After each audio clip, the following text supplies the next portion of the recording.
let's say something pops up in the future, and I hear this a lot. You might have a plasterer come on and they've quoted this much for the job, or let's say electrician comes in to do a bit of a fit out, and then there's a variation that pops up. They've kind of added on, and the price has gone from $5,000 to $20,000. How would you deal with that situation? Again, that kind of comes back to to pretty much everything that we've spoken about needs to be in place. In particular, the working together with the client. We're a team, and good communication, all of that sort of stuff. Yep. That really, if that arises, that is a big red flag that something is missing from our process way back at the start. So there needed to have been some communication about that, some agreement, some understandings of expectations way back when. But if it just came out of the blue and it was unexpected, again, I think if you've done the right thing with the client and you've put a lot of deposits in the emotional bank account leading up to this point, this could be a massive withdrawal, but there'll still be a balance there. And I've been made aware of some situations with some of our black belt members just recently where they've had to deal with that. I think there was an underpinning job that blew out from 10 to 50 grand or something. That's a big jump. Yeah. But only 500%. And if you say it quickly, it doesn't seem that big. But, our black belt member is excellent at communication and building the rapport and the connection early. And the customer, whilst was unhappy about having to pay the money, did not hold the builder responsible for it at all.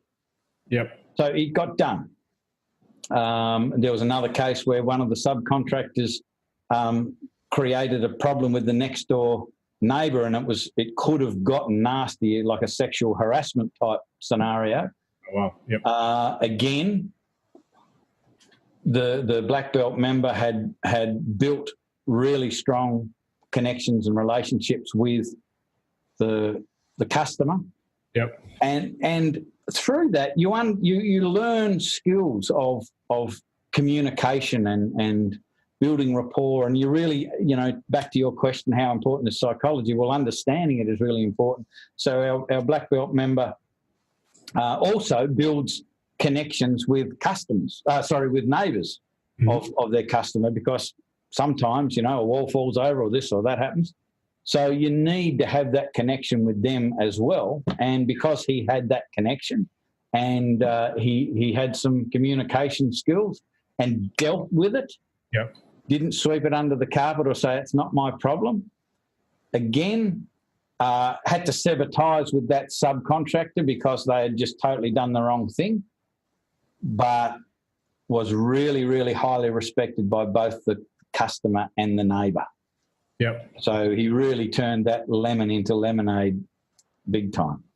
Because sometimes, I'm not saying that situation in particular, but a situation that could turn very sour can sometimes turn into a great opportunity to open up communication, which can turn something around. Yeah, 100%. I think that needs to be in your thinking all of the time. And it's like when something bad happens, we've just got to address it. And that's why you've got to have these discussions and these understandings of expectation through that qualification process, even before somebody becomes a customer. Because if you smell remotely that this prospect could be that type of person that if they see an opportunity to gain from your pain, they'll take it, you better not go anywhere near that project.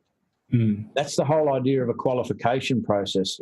You build the rapport, you build the trust, you build the relationship, then you sign contracts. Yep. Don't do it the other way around and find out when it's too late. That keeps you up at night. That's just bad news.